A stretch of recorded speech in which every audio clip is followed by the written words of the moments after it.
అందరికీ నమస్కారం అండి. ఇప్పుడు చాలామంది ఏమంటున్నారంటే ఏదైనా పని చేసేటప్పుడు నేను ఒక్కదాన్నే నేనేం చేయాలి అని చాలామంది అంటున్నారు, భయపడుతున్నారు కదా. మనము తల్లి గర్భం నుంచి వచ్చినప్పుడు ఒక్కరిమే కదా, పెరిగి పెద్ద అయితే అంటాము. స్కూల్కి పోయేటప్పుడు ఒక్కరమే, మనము కాలేజీ పోయేటప్పుడు ఒక్కరమే, ఉద్యోగానికి పోయేటము ఒక్కరమే, ఏం చేసినా ఒక్కరమే కదా. మనం వేరే వాళ్ళని మోసం చేసేటప్పుడు కూడా మనం ఒక్కరమే కదా. మన అమ్మ నాయనలు మనం చీట్ చేసేది మనం ఒక్కరమే కదా.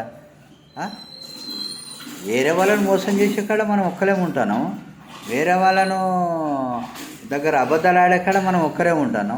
ఏదైనా ఆపద వచ్చినప్పుడు మాత్రం నేను ఒక్కనే ఉన్నా, నేను ఒక్కదాన్ని ఉన్నా. ఎందుకు ఆ మాటలు? మోసం చేసేటప్పుడు తెలియదా? ఎవరి మోసం చేసుడు?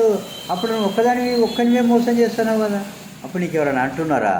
ఎప్పుడు ఎవరిని మోసం చేయదు మిత్రమా, గుర్తుపెట్టుకో. నువ్వు మోసం చేసేటప్పుడు ఒక్కనివై నువ్వు మోసం చేస్తున్నావు, నువ్వు ఒక్కడివే మోసం చేస్తున్నావు. కానీ మళ్ళీ ఇతరుల మీద ఎందుకు ఏడుస్తావు మిత్రమా? వద్దు. నువ్వు పాపం చేసినా, మోసం చేసినా, చీటింగ్ చేసినా నువ్వు ఒక్కనివి దగ్గరుండి అన్నీ చేసినావు. ఒక్కదానివి అన్నీ దగ్గరుండి చేసినావు, ఒక్కనివై నువ్వు దగ్గరుండి చేసినావు. మళ్ళీ ఏదన్నా కావాల్సినప్పుడు నేను ఒక్కదాన్ని ఎక్కడికి పోవాలి, నేను ఒక్కడిని ఏం చేయాలి, నా ఒక్కని వల్ల ఏమైనా అవుతుందా?